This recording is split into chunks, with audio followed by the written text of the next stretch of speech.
Hey everyone, how's it going? I hope you're all doing great, as I always say, following the 3 H's of the channel and all that good stuff. And in this video, it's all about encounters and stories from Eastern Europe and the Balkans.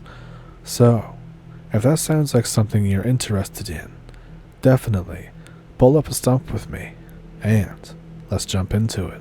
Thank you for watching.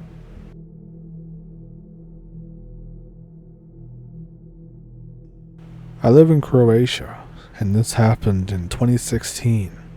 I was traveling with a train to college. I was relaxed, just looking outside, admiring the scenery. The view was very nice, because the tracks are on a smallish hill. We just passed this small forest, and there's only open fields now, with some bushes by the tracks. And then, about 500 meters in the distance, I see a black humanoid figure. It's moving extremely fast, diagonally, toward the train.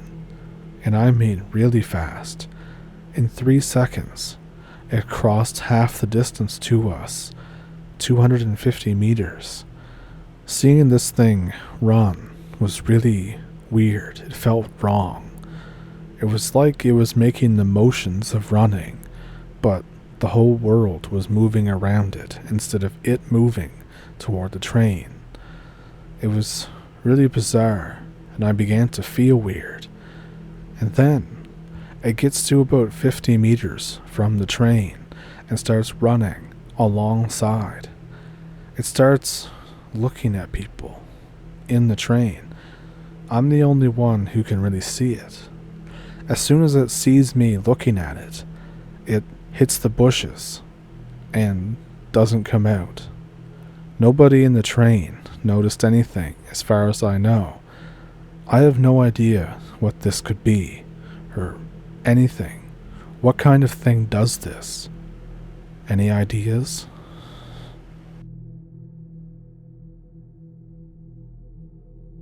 One summer evening, I was chilling with my uncle. We were just drinking beer, talking crap, all that stuff. After a while, we get into weird stories. My uncle either doesn't care about it or laughs at it. He's a no-nonsense type of guy. And then he stops for a second and gets a little more serious. He says, well, there was this guy in the military. He was in the Yugoslavian National Army, the JNA. Everything was very, very strict back then. As a training soldier, you were a piece of crap in there, and the generals and other ranks higher than you had essentially god status. He said, there was the werewolf guy, and I thought, this is going to be good. He said, this guy, I remember, he used to jump around like it's nobody's business. One time, he jumped to a second floor of a building in front of everybody. Did all sorts of crazy stuff during those months. He couldn't control it, he said. He would announce to us when it felt like he had it coming, so we knew to just stay out of his way. And he would tell us, tonight is my night, fellas. And we'd be like, alright, that means that we need to stay out of this guy's way. Even the generals didn't go near the guy. He basically did whatever he wanted around the camp during these episodes, they were called. Some nights, he would go out and walk on the clothesline. And I mean like a circus guy. He would walk on it and he would look like he was lighter than a feather. He would contort his body and perch up in places where you would think that no human could go. On another occasion, the guy who shared a room with him said that some nights he'd wake up and the guy would be walking on the ceiling just in circles because that thing or whatever had taken over him. No one knew anything about the guy. He said he was from Montenegro, but that was a long time ago. My uncle opens the next beer, and the story finishes. About 2 years later, I asked again, and my uncle told the same thing, word for word. Nothing was incriminating to the original version. It's definitely one of the weirder stories that I've heard living here.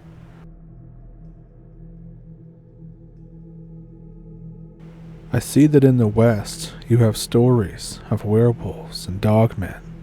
We have similar stories. We call them Pricolici. And this happened to me a few years back. It was the summer, and I was visiting my great-grandpa. It was pretty late at night. I don't remember exactly what time. And I was in the yard doing whatever. I don't remember. And then I hear the loudest yet deepest scream of my entire life. It was bone-chilling, and it lasted so long, like a continuous screech, like a monkey and a dog yelping and an angry cat all together. And then silence. The other dogs in the neighborhood started to freak out and go crazy. I ran into the back garden, and I saw a dog, but it was mangled, slaughtered, and dead in a pool of blood. I had to call my uncle and have him help me carry the corpse so we could drop it off somewhere or dispose of it. My great-grandpa locked every gate to the yard and went praying that night. He said that it was a Pricolici, and it came to attack the animals or livestock, but apparently the dog caught it, and in the midst of this, it blew its cover, so it left.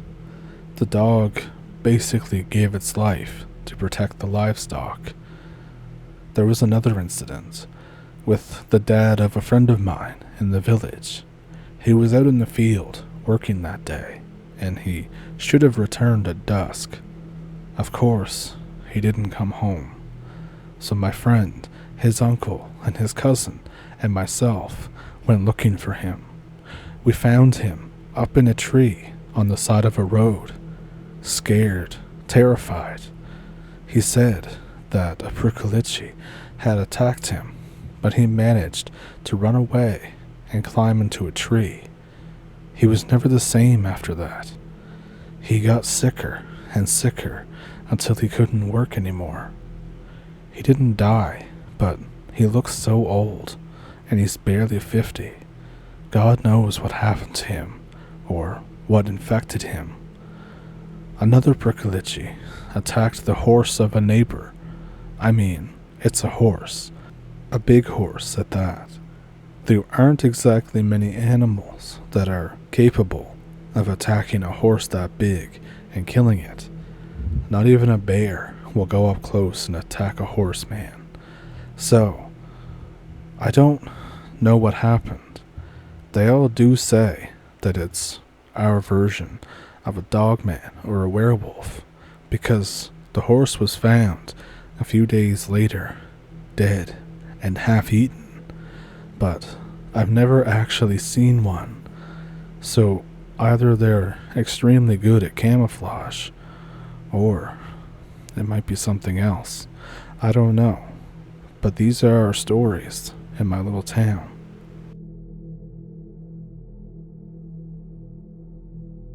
This isn't necessarily paranormal, but it's terrifying nonetheless. My mother had a friend who was a doctor. He acted a bit cowardly, and our roads are infamous because car crashes happen regularly when it's raining. Tourists not from here love to speed through those curves. So, our little doctor friend became nervous as soon as it started raining. He would start walking back and forth. Emergency drivers made fun of him as they poured water from a watering can above his window, so he would start moving around. But one night, he was on duty, and a homicide was reported. You can imagine how scared he was, but duty is duty. He drove off to this not-so-nearby mining camp. It was pitch black, and the only thing that he could see was a flickering light hanging from the roof of an old house. When he parked, he saw a man smoking near the entrance. He asked the man if this was the place where the homicide occurred. The guy affirmed it. The doc asked him to show him where the victim is. He took him to the attic. There was another man sitting in the corner of the wall. He didn't move, and there was blood everywhere. The doctor approached the body and checked it. The throat was slit open, and this was obviously the cause of death. The doctor asked, "Who did it?" The man from the corner answered, "I did." And then, that's basically the story. The man never lifted a finger on him, and he just turned himself in the next day, as if it was like walking down the street.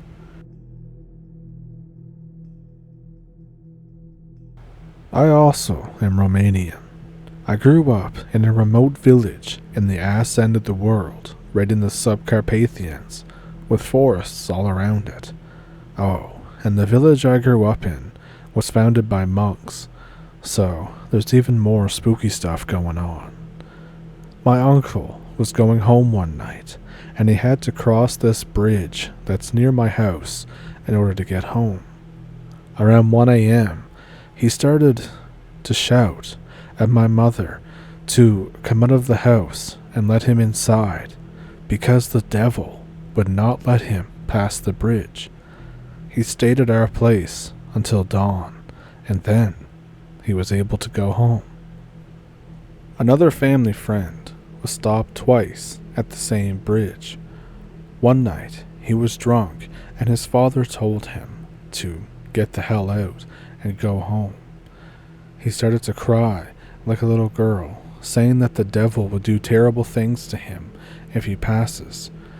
Of course, his father didn't believe him and sent him on his way anyways. For some reason, he was unable to cross the bridge.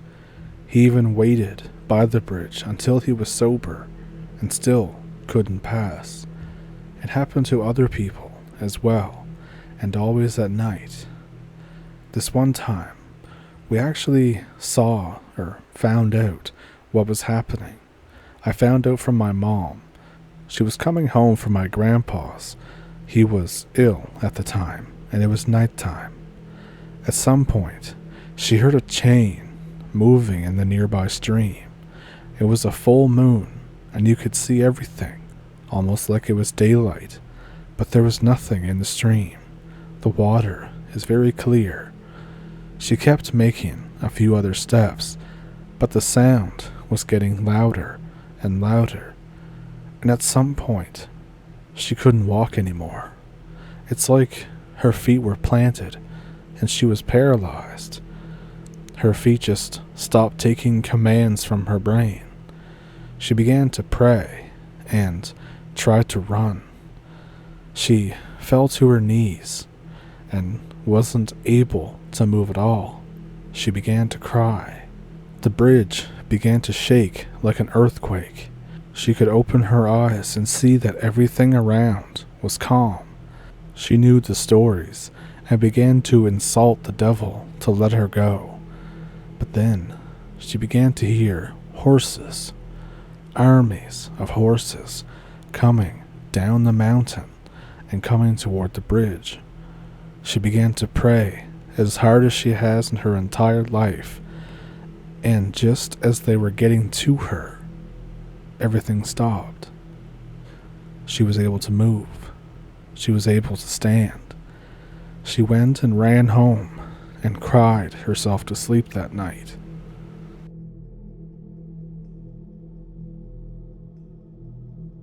So I live in Romania, and I have this interesting story.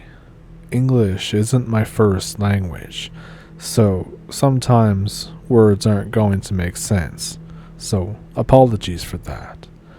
But it was around 2013. It was the winter time. It was snowing like crazy, and since that I have this weird fascination with going out in crazy weather, I thought I would go out for a hike. I live in the middle of nowhere, which wouldn't surprise anybody. My country is kind of in the middle of nowhere too. And sometimes there's wolves and bears here. They wander into the cities even. But since it was winter, I didn't have to worry about bears. There had been a few sightings of wolves, but they were old wolves and far from my place. I only took my pocket knife, a backpack, and a flashlight, some food, firewood, and matches. I walked for around 2 hours. I saw a collapsed wooden house, and I started a fire around there, and I used some of the house wood that was not frozen and dry as firewood. I cooked some food, and then I noticed a weird smell coming off of the wood. I didn't really care about it though. I thought maybe it's the wood, or maybe my food has some problems. It could be going bad. So I just threw it away. The smell though got stronger. I had this idea that I should probably go home. I was hungry, and the snow was getting so intense that I couldn't see more than 25 to 30 meters in front of me. After 10 minutes, the smell had gotten worse still. I almost puked, and, unfortunately, I had gotten lost. I couldn't remember where I came from. I couldn't even see. I found this really small concrete house. It even had a window, so I took shelter there. I started a small fire and opened the window a bit. After waiting a few hours, it began to get dark, but the snowing didn't stop. I lit my flashlight and I started to search for a road. It got dark really quick, and maybe it was my eyes playing tricks with me, but I saw a few figures as big as bears on 2 legs. I was scared, obviously. I even forgot that bears sleep in the winter. As I'm walking, I find another small wooden house, but this one looked familiar to me. I was so happy that I found my way home, but I had a sudden urge to look inside the house. As I got closer to it, this smell came back and got even stronger. When I opened the door, I saw a rotting, half-eaten sheep carcass. It was skinned, and the skin was lying on the ground like some kind of carpet. It's not totally uncommon to find abandoned houses in Romania, especially where I live, but in my fear, I'm the dumbest person possible. I started running, and in the wrong direction. Fear makes you do weird things. While running, I noticed a small tree. I cut down a branch and made a spear of some kind. It was more like a really dull, really weak, pointy stick, but for me, it was better than nothing. So, with this makeshift spear and a pocket knife in my hand, I felt just a tad bit safer, and I continued walking on a faster pace. The smell just disappeared, and I was really happy that I'm going home. Then, as I mentioned before, it was up until this point that I still thought that I was going in the right direction, but now I realized that I was going in the wrong direction after I started to see the trees again. The snowing stopped, but it was really dark. The sky was overcast, cloudy, so it's that much darker. So with my trusty flashlight, I still have it next to my bed actually. It's fully waterproof, and it's made of some kind of metal, and it's heavy. I even have to use it as a hammer sometimes when I go out. I started walking backwards. My mind cleared a bit, and I realized that it can't be a bear. Not this thin, not this tall. not this time of year. And bears aren't silent like this thing. And this thing was way more intelligent than just a bear. I started thinking about spending the night in the forest, since the thing is waiting for me, but I dropped the idea, because where there's one, there's probably more, and the forest seemed like a good place to hide. Turning my flashlight off was useless, since I think these things can see in the dark, so I started walking really slowly, paying attention to even the smallest smell, sound, and basically everything.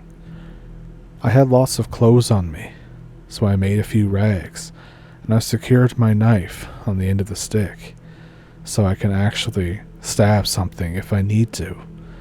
I did this with the rags. I secured my flashlight to the strap of my backpack. It wasn't the best, but now I had 2 free hands, and 2 free hands are better than 1. And using a spear with 1 hand is pretty hard. And now, with my fast-paced walking, it would take around 1.5 hours to get there, so with the slow pace, it would take around 3 to 4 hours. Well, at least I had a spear, I thought to myself. So, I started going back. I never thought I could fear death this much. After an hour of walking, the smell comes back. It's an indescribable smell, and I knew that shit was about to hit the fan. I stopped. I just paid attention to my surroundings, but I heard nothing. I saw nothing, and the smell began to go away. So I walked 2 to 3 minutes. The smell came back.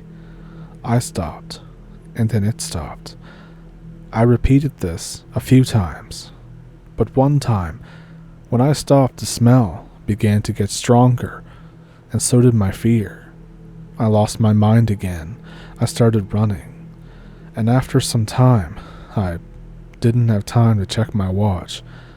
I ended up back at this abandoned house that I found, the wooden one with the dead sheep inside. But at this point in time, it felt like a safe haven. I ran as fast as I could, and as I got really close to it, I saw a figure. I stepped into the house, and I smacked the door as hard as I could. I moved the small table inside the door, but my back to the wall, and started to hold the window with my leg. It was just a piece of wood with hinges. I heard snow crackling, but it was really quiet. I heard the thing go around this house or cabin a few times, and I could follow it by the noise. After some time, it stopped, and there was this big silence. I could hear my heartbeat, but I still didn't have too much time to think. The thing rammed the door and almost ripped it out. I realized that it wants to get inside real bad, and the window was a good opportunity for it to get inside. At the time, I was an atheist, but I started to get ready to go to Valhalla, or heaven, or wherever I might go after I die. It rammed the window, but with almost no force. It knew that the wood was weak. The house was old. The only strong thing in it was probably the door and the table. I heard a bigger crack, and then a sound on the roof. I said screw it, and bashed through 2 of the planks and started running like crazy. I started to see the light and the real road. I was halfway down the hill when I heard a few cracks behind me. I turned back, and this thing had jumped off the roof and came right up behind me, with me barely even noticing. I stopped. It stopped. But after a few seconds, it charged at me. I used my makeshift spear to stab it. My spear broke, but I did manage to stab the bastard. From that point, I ran, and I ran, and I ran. I finally got home. My backpack was ripped. I lost all of my stuff, except my flashlight. I got home, slammed the gate. The first thing I did was go into the workshop. I grabbed a chainsaw and ran back to the house, closed the main door, walked up the stairs and into the bathroom, since it was the only room without a window. Then I started the chainsaw and waited until dawn came. The next day, I went out to collect my stuff. I found my knife in the snow. It was clear, but it was full and twisted, so I hit something. The rotting carcass was still in the other house. From that day, I'm never going out alone, especially not when it's dark and I can't see what's chasing me. And even if I have to go out in the daylight, I bring an axe. So, that was the single worst thing that happened to me. Again, apologies for my English.